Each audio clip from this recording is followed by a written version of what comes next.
Hello, everybody. Today I'm joined by my friends Heitor and Kat. Sup. Hello, everyone.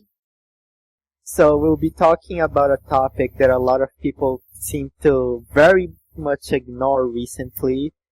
With all the recent gains that conservatives have been doing around Europe and South America, it seems that we really should do a video about why we need to convince conservatives to join the left.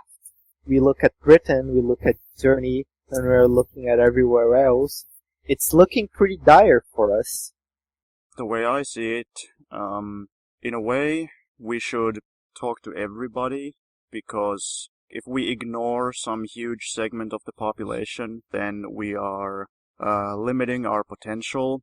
But I understand why people say that liberals and progressives and social democrats, etc., would be a more natural and perhaps a more receptive audience for like a Marxist or a leftist message. I mean, obviously a lot of workers are conservative, so if we want to talk to workers, we'll have to deal with conservative ideas, because a lot of workers are conservative. I mean, it seems more and more that people are just turning more towards the conservative answers in modern society. Germany and, the Nordic countries currently, all of those places are just having huge leads in more nationalist parties and like more right-wing parties. I see this sort of negative development where the liberals, the centrist or center-left or whatever you want to call them, the crypto-left liberals, and the right-wing conservatives, they kind of both separate into their own corners, and there's no actual real debate between them. It's basically just, I don't want to say virtue signaling, but it's kind of just like virtue signaling and sort of this moralistic grandstanding on both sides. Like, if one person has conservative values and, bases their whole worldview on a conservative identity, and then you have another person who has progressive values or, whatever, liberal values, and they base their politics on a liberal identity or something, then they don't really talk or they don't really make arguments. They just say the conservative says in their opinion minorities are bad, and the liberal says in their opinion minorities are good, and there's no real argument to be made. It's just, they just state their opinion, and it just basically stays at that. I understand what you're trying to say, that a lot of both sides act very elitist. You look at people like Ben Shapiro and they're always acting like they're so much condescending, like they're like the king of the world. That's what I mean, like, both sides, they go into their little bubble where they say, like, we just call you transphobic and then we silence you. Well, that, like, maybe that works in your own bubble, but it doesn't work in reality. And same with the conservatives. They just build some kind of straw man character of a progressive, and like they say, oh, well, this guy's not white, so he's a criminal or something. But that's not a real argument. And from what I've seen in certain leftist circles, where people talk about certain problematic behavior, like transphobia, for instance, you can in a leftist circle, you can talk pretty freely about stuff like that, and you can definitely be like, oh, this is problematic because of A, B, and C, but I mean, the tactics are different when you're coming, from the other side of the aisle. Yeah, that definitely has to be understood, I think. Right. From like Marxists, we assume, like, we would expect that a Marxist wouldn't be racist or homophobic or transphobic or something. We would definitely expect that, but then when you're talking to some random guy on the street, you're supposed to educate them and try to win them over instead of just assuming, like, if they don't 100% agree with you already, then they should just be silenced or something. Well, that doesn't work. I think the left has also failed in a lot of ways to respond in a coherent way to the current crises that we've been seeing rise over the because of like the current proxy war that the US is fighting around the Middle East. We see that a lot of people from the past, from 2015 beyond, that the very open border sort of policies are like very much a failure in a certain way. You know, the amount of racial tensions that we've been seeing from the image of like 2015 to now is just huge. Well, that's a good example of this because on the one side you have the conservatives who say that they want closed borders, they don't want any immigration, or if there is immigration, they want very little of it. And why do they want that? Well, they just want to protect some kind of cultural, religious, racial identity. They feel that if immigrants come over, then things are going to change and it somehow endangers the old way of life. You know, they're conservatives, so of course they want to keep things the way they are. But then on the other side of that, you have the liberals who say that immigration is always a good thing and there's never any problems and it's just this happy multicultural utopia, and that's what they say. And it doesn't convince, I mean, yeah, it convinces some people, it convinces liberals, but it doesn't convince a lot of people. But neither one of these sides actually look at the real facts. They're just spewing basically propaganda to justify, basically spewing pure ideology. For one side, immigration has to be good. For the other side, immigration has to be bad. They don't actually look at the concrete facts that capitalism needs cheap labor. Countries didn't just randomly join the EU. They didn't just join the EU because of some weird accident. And they didn't join the EU because they are all secret neo-Marxist, whatever, cultural Marxist globalists who just want some kind of multicultural ideology. No, they don't care about that. They joined the EU because it's a free trade organization. And that means that inside Europe, you have to be able to move money around, move labor power around, move investments around. And when you have a free market area, of course the bigger countries, like Germany, are gonna dominate the poorer countries and the weaker countries like Romania and Poland, and even Finland to an extent. I mean, that's like the most obvious example that before the whole refugee crisis, Nigel Farage was campaigning against Eastern European immigrants. You know why? Because they were the ones coming to Britain in a higher pace than you know, the Syrians or the Libyans at that time. The big EU countries, they basically are just like the owners of the smaller EU countries. This is why you have like a lot of Greeks, a lot of, you know, Hungarians, and a lot of Poles just mass immigrating to Britain, to Germany. The population of Poland is pretty much staying the same because so many people are leaving, and that's not good for Poland either. This is not happening because of some kind of, you know, some people have these conspiracy theories that they just want to mix all the races and they want to do this or that, but no, it's just because capitalists want cheap labor. Yeah, we see that a lot of time with immigration, there are certain economic aspects like wage depression. Because, you know, like this is more of a US problem, I'd say, since Europe generally has more regulated wages.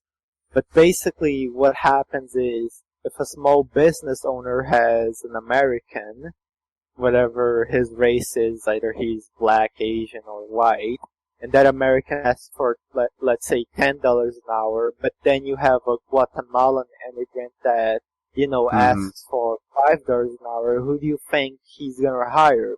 I guess this raises the question of solutions. So, what the liberals want to do, well, the liberals don't really want to do anything. They just want to pretend that there's no problems. They just want to, basically, they use this fake leftist rhetoric to say that, well, in reality, the EU is like a brotherhood of nations where we all just work together in peace and harmony, which is not true at all. It's a system where the big countries oppress and exploit the small countries. Like, look at what the German banks did to Greece, for example. The liberals, they basically just want to protect this exploitative system by trying to put a smiley face on it. Sweden is a good example of this. Like, Sweden hasn't really implemented many restrictions on anything during the coronavirus because that would hinder profits of capitalism. But they justify it with talking about, oh, well, if we impose restrictions, it would be limiting people's rights or something. So they try to cover everything with this, fake talk of liberty and democracy and progress and stuff. The right-wing conservative solution is to just attack immigrants. Well, what's that gonna do? Like, attacking immigrants isn't gonna solve the problem. It's actually only diverting people's attention away from the real source of the problem, which is the capitalists who hold power and who dictate policy. So if the problem is that there's immigrants coming from poor countries, well, it makes you think, why are there even countries in Europe that are in poverty? Why do people have to leave from Lithuania, for example, or Romania or something, ex-Yugoslavia like Serbia or something, or Syria, for that matter? With what was being discussed regarding neoliberalism, I think it's interesting because in terms of talking about solutions, about, discussing things with more, conservative-minded, people, is that I feel like at some level, some people can sense some falseness of neoliberalism, which tries to or kind of disguises itself in a certain way to avoid the obvious material aspect, which is that it is trying to exploit cheap labor. And the problem that I think in some ways that this might present is if we're talking about nationalism and internationalism at some level, especially the latter, that becomes tricky because when you might be able to sense that there's some sort of farce going on with like neoliberal propaganda, and the fact that it really is all about capitalizing the bottom line of businesses. It presents a challenge of being able to talk in a way about the ultimate aims of socialism. And so that was one thing I was thinking about based on what you were saying, Heitor, and I think that would be an interesting kind of thing to discuss too. I think that for the most part, the left shouldn't ignore the issues that certain nationalists bring forth, to politics, because, yeah, they basically are just saying that, oh, we shouldn't have any immigrants because they're just gonna destroy the white people or something like that. But the certain actual issues are valid. It's just that they hyperbolize it so much to just be able to grasp people in a sort of like fear mongering sort of way, so that they can, distort the discussion so much that people are just acting crazy and they'll just vote for them in the end. This is the thing with like why I've been saying that the left has been losing so much in the elections, is that they can't properly talk about those issues without having to say every 20 seconds that, oh, but these people were like racist and like whatever, and if you do that, we'll also be racist.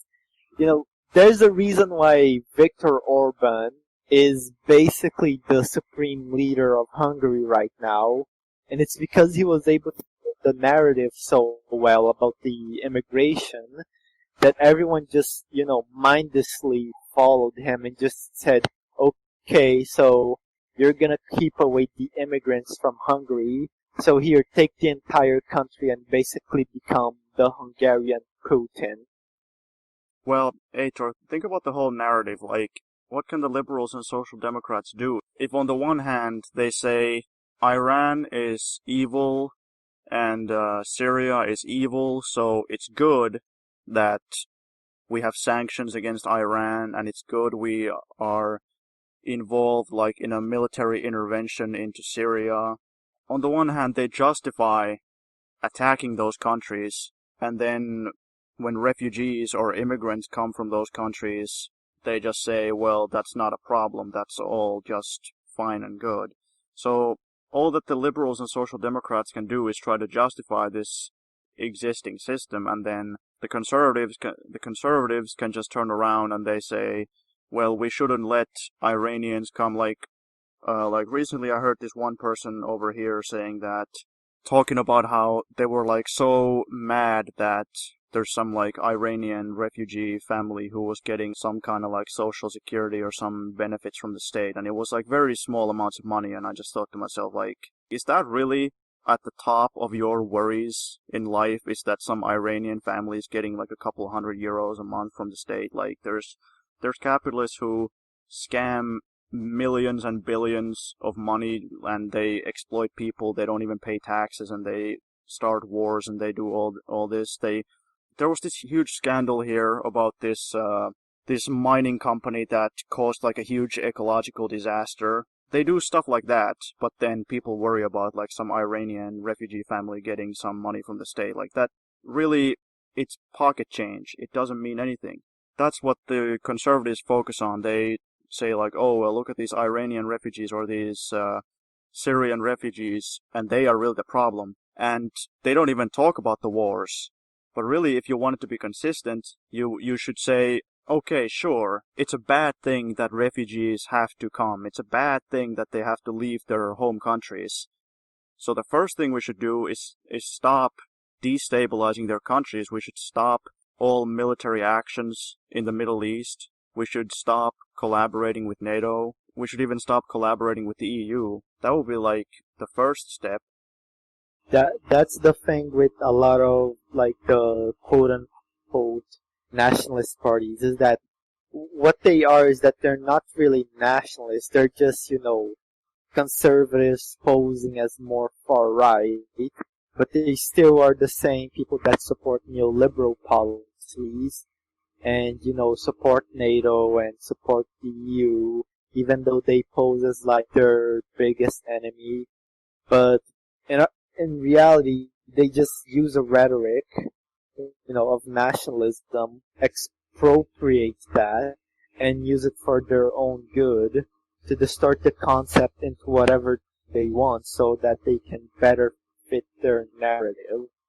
Because the actual nationalist thing to do would be obviously, we are not support NATO and their imperialist war in Syria or in Libya or in whatever Middle Eastern or African country they're doing, like next summer, so that at least if people do come, they don't come in like extremely large amounts like they did when Syria was just torn apart, because the average citizen does, worry about this sort of stuff, even if there isn't like a huge scaremongering of like conservatives saying that the local Muslim family is gonna, do something bad.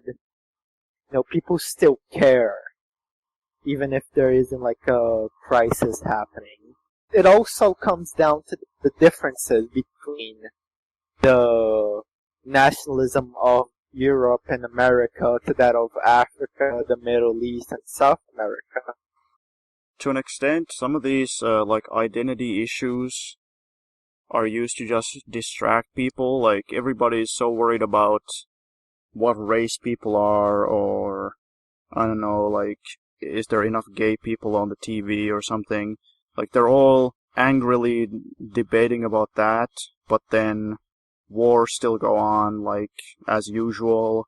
Wages are stagnant as usual. Poverty, homelessness still continues. And, like, this has always obviously been a big deal. Like, the US is such a classic example of this. The conservatives have always been, like, super anti-gay, and then Democrats have been a little bit more pro-LGBT, and then they've just been fighting about, well, can gay people get married or not? And then meanwhile, both parties still support the same wars and support the same bankers and all that, so it also kind of sucks for gay people because obviously they have a legitimate struggle going on, but it's being used to just distract people as well.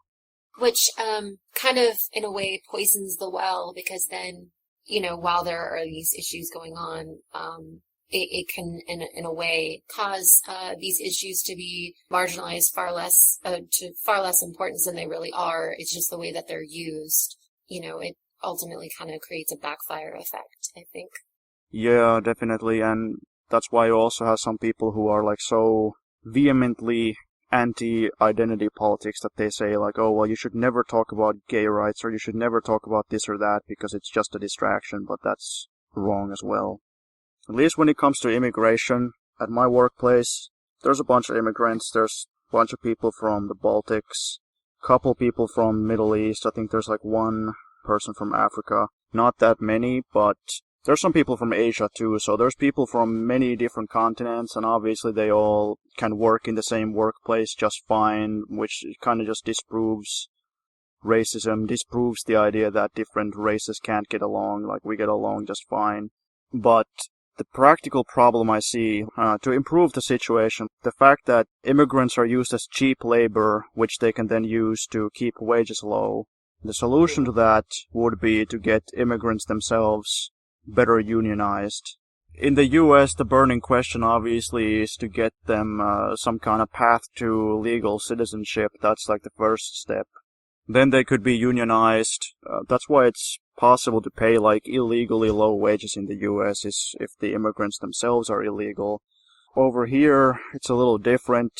There's various companies that specialize in bringing temporary immigrant labor from, let's say, the Baltics or Ukraine or something. But the difficulty with that is that sometimes they're just temporary. They come here and then they go back again. So it's practically impossible to unionize them.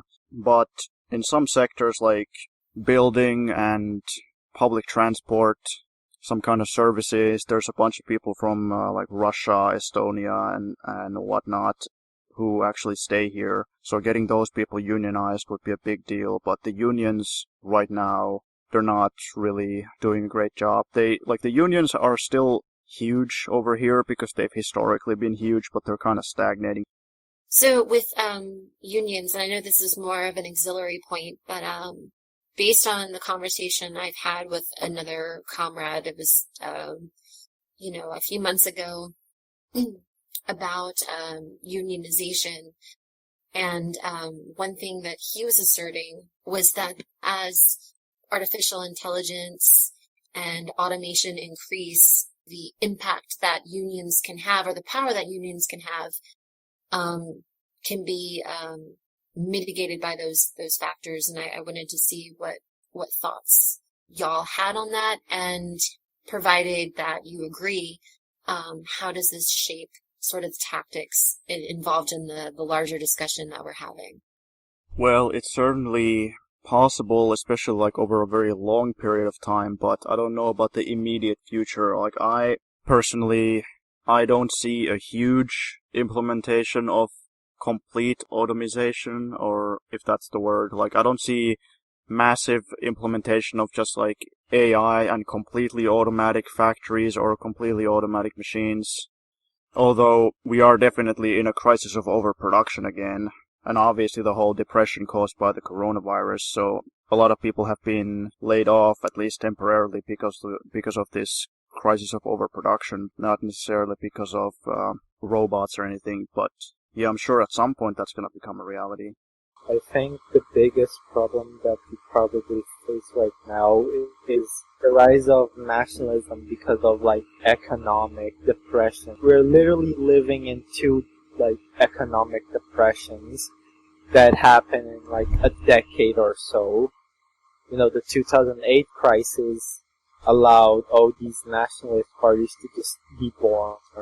And like the 2020 crisis because of Corona is just gonna make them jump in popularity to like the highest degree, because a lot of what these parties do is that they just steal the anti-austerity banner, because in a lot of countries, the left-wing parties like the Social Democrats and those sort of people just turn like full neoliberal and are like constantly implementing austerity and just like lying their way into elections.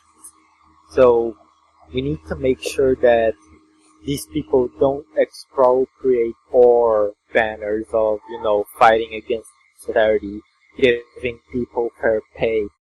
When it comes to nationalism, obviously, in a certain sense, we should have an advantage in that because we are actually defending the people, and, we don't want international, like, imperialist capital to just subjugate our countries. In this country, for instance, the government has literally opened more and more sectors of the economy so that foreign corporations can come in. Healthcare sector, especially mining sector. So literally some huge German or American company can just come here, take our minerals, and then poison our waters and our environment. So in that sense, obviously, anybody who cares about the people of this country, anybody who is patriotic in that sense, should support socialism in that and oppose global capitalism. The problem is that these conservative nationalists, they think that you can have capitalism that's patriotic. They think that they can have capitalism which is purely national and not international. The problem is that if you have capitalism, it's going to grow bigger and it's going to need to expand, and then all of a sudden you need to have these international free trade organizations and stuff like that. Like, why did Finland even join the EU? It's not because the Finnish people benefit from it. It was because Finnish capital grew so big that it needs to expand abroad.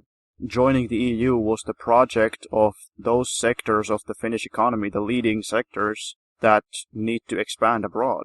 Yeah, that's very interesting. And it kind of harkens to a discussion I had recently with someone who is definitely conservative, where I was sort of surprised to hear him say this, but then again, not so much because, I have family members who are conservative, and it's interesting that they occasionally, in some ways, it's almost like they're in the direction of attacking capitalism, and they're like almost there.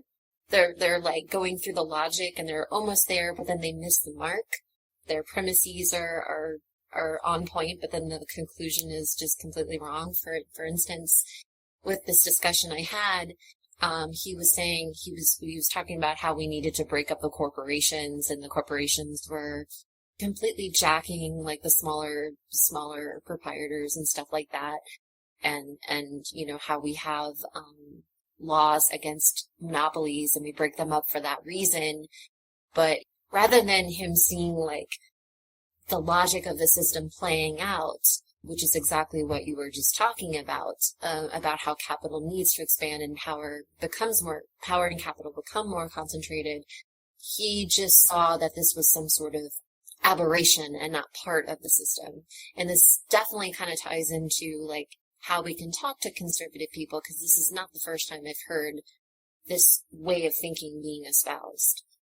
Yeah, even if they are conservatives, they still have the same class interests as workers in general. So if somebody is a worker and if they're being exploited, and or even if they're a small business owner or something and they are losing to huge corporations, it's their class interest that is giving them a hint or a glimpse of the reality, even if they still have this conservative mindset that's making it difficult for them to see how things actually are. Yeah, that's a big problem that we see a lot around capitalism, because it cannot continue to be only in one country. It has to expand its own markets. That's why we had the expansion of Great Britain and France and Germany into Africa. And then we see Germany trying its own, nationalist experiment, but the German bourgeoisie couldn't just keep itself to Germany. It had to expand. So we pretty much had 2 world wars because capitalism just can't contain itself. And even when it's like at the literal limit, it will just destroy itself to be able to get more markets. This is why whenever we have a situation of like political tensions where it may lead to war, you see companies generally profiteer from war and from the stock markets just going crazy high on their stocks. You know, Lockheed Martin, for an example, has been just constantly rising and rising in their stocks because there's always a war crisis in like somewhere in the world. North Korea doing missile tests, Russia doing another proxy war with the US somewhere else. You know, Iran having some kind of tension with, you know, the US. Those sort of stuff just keep happening because capitalism is reaching its limit again. It's literally gonna destroy itself to reach new markets.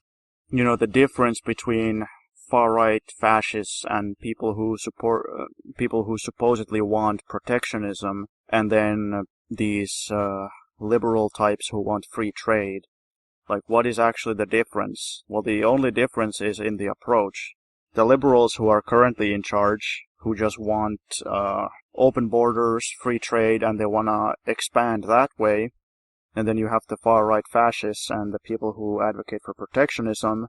Why do they want protectionism? They're not anti-imperialist. They just want imperialism through not open borders and free trade, but simply by conquering other people's countries and other people's things. Like, that's what you were saying about Germany and Hitler, for example. Hitler was supposedly a patriot and a nationalist, but he still thought that because capital is expanding, he needs to start conquering other people's countries and finding more lucrative investment opportunities for the German capitalist class. He destroyed the whole country as a result of that. He destroyed everything trying to benefit the German capitalists. We also see that a lot with the US, like every 8 or 4 years, where, you know, we have George Bush and then we have the Barack Obamas of politics, where, you know, George Bush just outright goes and invades Afghanistan and Iraq to be able to gain their resources. The US under Obama just goes and, you know, installs some puppet government after a coup d'etat and just creates instability so that they can keep bombing that country for eternity. And, you know, like not being actually there, but still being at war. A cycle of capital and expansionism. Yeah, and every nationalist can say that, oh, well, we don't really have any animosity towards anybody, we just want to protect our own country and yada yada, but then they get into power and eventually they need to expand, because capital needs to expand. Again, like, these are just general tendencies that we see in history. It can't be a coincidence that all these nationalists like Hitler and Mussolini and all of them, they just all simply because of pure coincidence, they all just wanted to invade other countries. No, it's because there's a tendency for capitalism to have to expand. It's not a coincidence. And this is definitely kind of the tension, I think, between materialist the materialist conception of history or understanding of history and the idealist one, which seems to kind of follow liberalism and even conservatism, which are more about seeing things through the lens of individuals who make these choices seemingly, in some cases out of the blue, or it's not really fully defined. It's not really connected to the economic or material forces. Right. A pretty good example of this that I see is that, as far as I know, the far-right nationalists in Sweden have never had a government yet. But over here, the nationalists actually did get into the government, the previous government. They formed a government with the National Coalition, which is the neoliberal party, and with the Center Party. So it was three of the most right-wing parties. It was neoliberals, the Center, and the Nationalists. And it was basically business as usual, austerity, cuts, privatizations, wages being stagnant, public sector being privatized, and also supporting EU policy. Of course, like for the nationalists, they had always claimed to be against the EU, and that was a big deal for them because they were forced to participate in basically decisions that went against their own program. They had said that they don't want to give any money to Greece, but the government forced them to give money to Greece so that Greece could pay its loans to Germany, so that, the German banks could get their money back. And that basically decimated the Nationalist Party. They had to basically sell out all their principles to be able to be in the government. That basically destroyed them. It caused a split in the party, and now they've kind of regrouped, and they're trying to get their support back. And the narrative that they have is that their old leader was just a traitor, and they just had a bad leader in the past, and that's why they sold out when they were in the government. But now they have a new leader, and he's going to be a good one, and now if they get into the government, they're not going to sell out, and they're going to do what they promised. They don't look at history and politics based on any kind of real material forces. They look at it in terms of this idealism. They think that it was just because they had a bad leader in the past, whereas it was obviously just because of the structure of how this capitalist system is set up. If you want to be in the government with a bunch of capitalists, well, then you're going to have to do capitalist policy, unless your party is literally so huge that you can just have a government on your own. But in this case, they were in there with two capitalist parties, so obviously they're in the minority. They have to do what they tell them, so they had to sell out. Even assuming that they actually had some kind of good intentions in the first place. I'm not sure they did, but, even assuming they did, they still wouldn't be able to make any real changes if they wanted to work together with the bourgeois parties. That's definitely something that I feel needs to be pointed out more, is the constraints, or sort of the boundaries that are kind of drawn out based on the kind of system we're in. So I think that's a really good example of that. Yeah, if you want to form a government, then you have to be a big enough party that you can do it without having to, just become an ally of some capitalist party, basically. When it comes to first world nationalism, it seems to be shaped very specifically around the imperial sort of economic model that it is, really descended from. It's very xenophobic, overall racist. I'm not even sure. I mean, when I think American nationalism, I don't think it's a coincidence that I think when I just hear the word nationalism as an American, like that, I typically think of just like racist attacks and white nationalism and things like that. One of the questions that you and I discussed, Heitor, was regarding, if I'm remembering correctly, if there could be some way to turn that around, or some kernel of redemption for first world nationalism. But it seems very, from my perspective, steeped in racism and xenophobia. That's one of the problems of the U.S. is that its whole foundation was based around being a settler, colonialist state for white men. Quite literally, like the entirety of the U.S.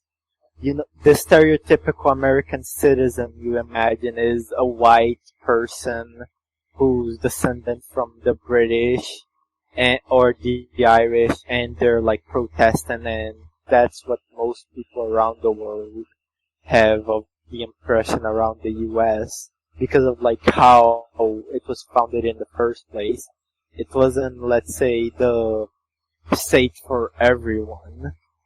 I mean, the whole Civil War happened because the South literally didn't want to recognize black people as actual human beings other than property. Yeah, and as I understand it, one other tension between the South and the North was that the industrial North, they wanted to use the black people as they wanted to get them in the system of capitalism and to exploit like they do with everyone else. And the South's model was different, and so there was a sort of that was definitely a result of material factors as well, as I understand it. Yeah, and that's a problem for Americans, like this whole fact that American nationalism and American patriotism is so it's based on oppressing other people, and that makes it difficult because like that's why the left in the US has this massive complex of just hating America, hating their own country, and obviously the conservative-minded people are just horrified by that. They think, well, how could you hate America? America is the greatest country in the world, and you instantly have this massive conflict over. On the one side, you have leftists who say they hate America, and then you have conservatives who say they love America. But that's still a little vague. The right wing and the left, they could, in one sense, love their own country, but you have to put that into perspective. If you like America, well, that shouldn't mean that you like the American empire that just like goes around the world, bombing other countries and doing that. The way I see it, if somebody wanted to be an actual American patriot, then they would, instead of looking at the empire for inspiration, they should look at the peace movement or something like that as the inspiration, because those were actually, like, the people in the peace movement are the people who actually wanted to protect the American people and also wanted to stop America from being this criminal regime that just like relies on repressing the whole world. That's also why everybody hates America, is because America just goes around starting wars, and even I'm really far away from America, and the US is literally carrying out military exercises on the Finnish-Russian border. Right now, they were supposed to have the biggest military exercise I think in world history, or at least in the history of this region, but it was cancelled temporarily because of the coronavirus. As a Finnish person, I don't want them like waging war with Russia where I live. That's insane. I think that's a good thing to point out, though, is, because in a way, I mean, what is more patriotic than really wanting to protect the lives of your fellow citizens and make sure that they're not drawn into what is at this point, these unnecessary wars, because we're in a place in history where we can do better. We don't need to have imperialism. We don't need to have capitalism. I mean, not that I'm saying that has to be part of every single slogan that is put out there, but just the basic message of, we want to ensure the health and vitality of people who live here. Exactly. It puts really you into the perspective when you see that not even the most progressive U.S. president was against the U.S. empire as a concept.